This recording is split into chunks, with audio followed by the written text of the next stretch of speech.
Hi friends, आज मैं आपको भक्ति और विश्वास के ऊपर एक कहानी सुनाने जा रही हूँ। ऐसा नहीं कि मैं हमेशा भक्ति और इस सब चीज़ों की मैं तरह तरह की कहानियाँ सुनाती हूँ, लेकिन मुझे कुछ कहानियाँ जो मुझे ऐसा लगता है कि मुझे जल्दी से सुना देना चाहिए आप लोगों को, क्योंकि आज का समय हर कोई स्ट्रगल कर रहा है। सबको ज़रूरत है मोटिवेशन की, ईश्वर की, आस्था की, अपने विश्वास को डगमगाने से बचाने के लिए।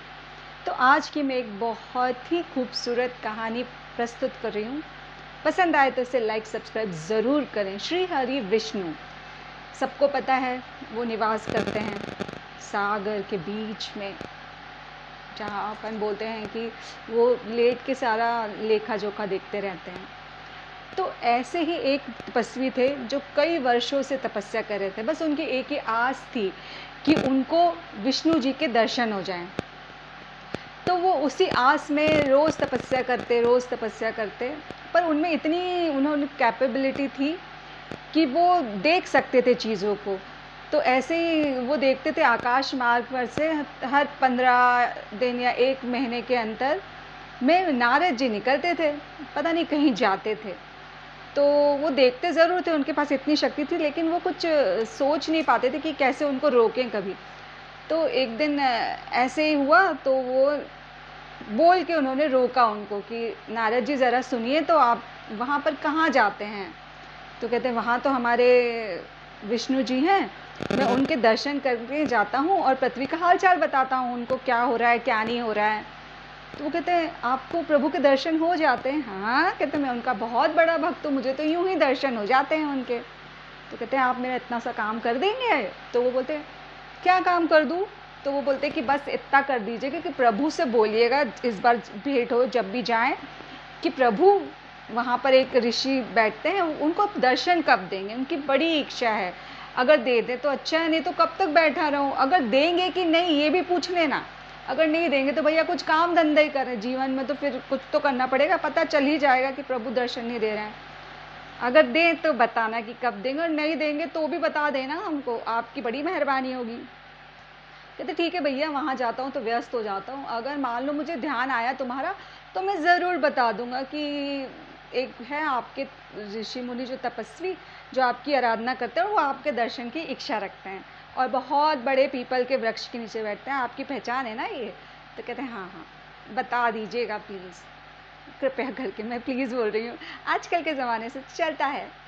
तो क्या हुआ कि ये पहुँचते हैं कुछ दिनों बाद, तो उनको सब बताते बताते फिर याद आ जाता, हे प्रभु, आप का एक भक्त है जिसने संदेश भिजवाया, क्या मैं उनका संदेश आप तक पहुंचाने का जो बीड़ा उठाया था उसे कंप्लीट तो कर दूं?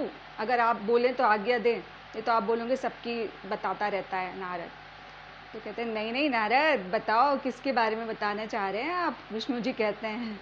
तो बोलते हैं एक है आपके भक्त, परम भक्त हैं, वो कई वर्षों से तपस्या कर रहे हैं आपके आपके दर्शन के लिए, और ना मुझे आते जाते देखते थे, एक दिन उन्होंने बुला ही लिया कि प्रभु आप कहाँ कहाँ जा रहे हो? तो मैंने बता दिया कि मैं आपसे भेंट करने जाता हूँ, तो बड़े खुश।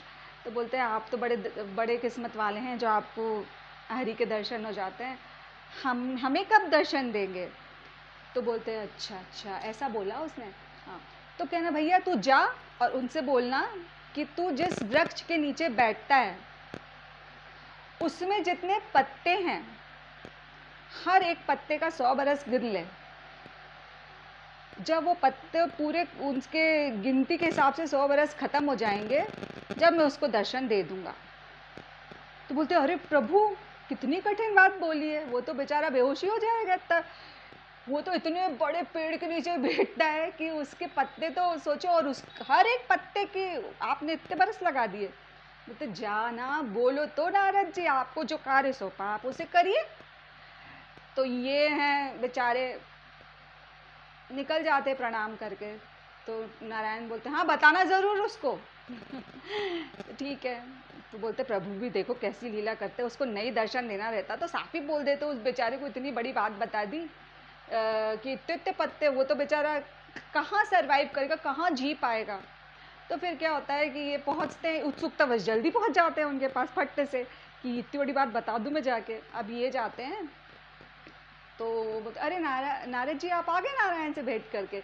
बोलते हैं हाँ मैं तो प्रभु से भेंट करके आया, तो मेरी सुनाई उनको मेरी अर्जी। तो बोलते हैं हाँ मैंने अर्जी सुनाई है, पर उनका बड़ा ही कठोर सा जवाब है। तो बोलते हैं जवाब तो दिया, क्या दिया ये तो बताइए। तो बोलते हैं बहुत कठिन है, सुनोगे आप, सुन पाओगे। तो कहते हैं हाँ आप बताइए तो मैं सुनूंगा। नारायण ने मेरा जिक्र किया, मैं खुश हूँ, मुझे बताइए बताइए। मेरी बात सुनी, अच्छा लगा मुझे। तो उन्होंने ये बोला है, सुनो तुम ऋषि, कि तुम जिस वृक्ष के नीचे बैठते हो उस पे जितने पत्ते हैं, उस एक पत्ते के 100 साल गिन लो तुम, है ना, उतने उस समय कंप्लीट हो जाएगा, तपस्या करोगे और मैं तुम्हें दर्शन दे दूंगा। अरे इतना सुनते ही वो नृत्य करने लग जाते हैं, खुश हो जाते हैं बिल्कुल। तो ना ये बोलते हैं, बेचारे नारद जी बोलते पागल हो गया, सुन के पागल हो गया। सोचो प्रभु भी कैसी लीला करते, परम भक्त को पागल कर दिया। वो तो नाचने लगा खुशी से। तो नाच रहा है तो उतने में देखते उसी क्षण विष्णु जी वहाँ पूरे अपने अवतार में प्रकट। अरे वो देखता है और नारद जी भी देखते, कहते ये तो झूठ बोले मेरे से, और इसको फट से दर्शन दे दिया। और कहाँ इतने सालों की बात कर रहे थे। वो प्रभु के दर्शन करता और उससे मोक्ष मिल जाता है, जो रहता है उनका भक्त, और वो सीधे वैकुंठ उनके चरणों में। तो उसके बाद जाने के बाद बोलते हैं प्रभु आप ऐसा क्यों करें, ऐसी लीला क्यों बताई मेरे से। मतलब बेचारा तो, मतलब मैं झूठा पड़ गया ना कि आपने मुझसे ऐसे कहलाया और आपने तत्क्षण दर्शन दिए।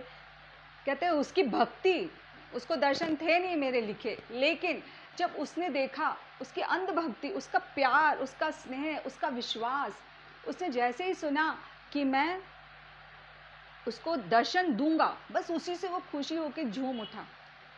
तो मैं भी, भक्तों के तो भगवान होते हैं, मैं भी अपने आप को रोक नहीं पाया और तत्क्षण उसे अपने दर्शन दिए, और आज वो वैकुंठ मेरे पास रहेगा। नारद जी ने उनको प्रणाम किया, कहते तभी तो आप प्रभु श्री नारायण है, दुनिया चलाते हैं, पालनहार है, पालन करता है, हर किसी के बारे में जानते हैं, हर किसी का ध्यान रखते हैं। तो ये जो कहानी है ये बहुत शिक्षाप्रद है ना।